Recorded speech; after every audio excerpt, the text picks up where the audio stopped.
beyond that, Termii is also focusing on the AI communications layer. So they are creating that. What does that mean? So maybe you are, you know, trying to log into your bank and you get your code and you put it in. Now, you know that there are fraudsters and there are people who are trying to spoof maybe the ID of the bank. They're trying to send you fake messages. They're trying to basically steal. What Termii does is that it goes into the network layer, right? And it knows, for instance, maybe GT Bank in Nigeria, it knows GT's bank specific signature, right? Now, if it sees another message coming through and it's only reading metadata, not your private messages, so it's only reading metadata, and if it sees a metadata, maybe a packet and metadata written on it that's trying to be GT Bank but doesn't have that unique signature, it flags it and it blocks it, right?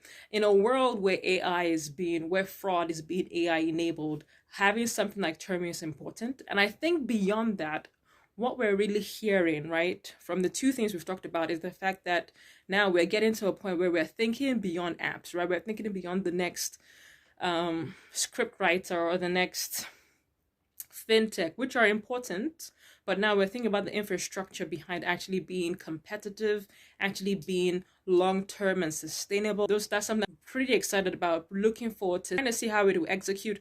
Also, with something like Termii, if you are a company like MTN, right, or Safaricom, and for people who don't know, so they are huge telecommunication companies on the continent.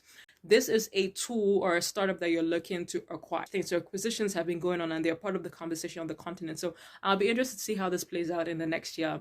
Now, finally, this is not really about data or AI or networks layers. This is about money, right? So this past quarter of 2026, the African tech scene received a funding of about 711 million, right? Which is great. What is interesting about that is the way it has been structured is way different than it looked about 3 years ago.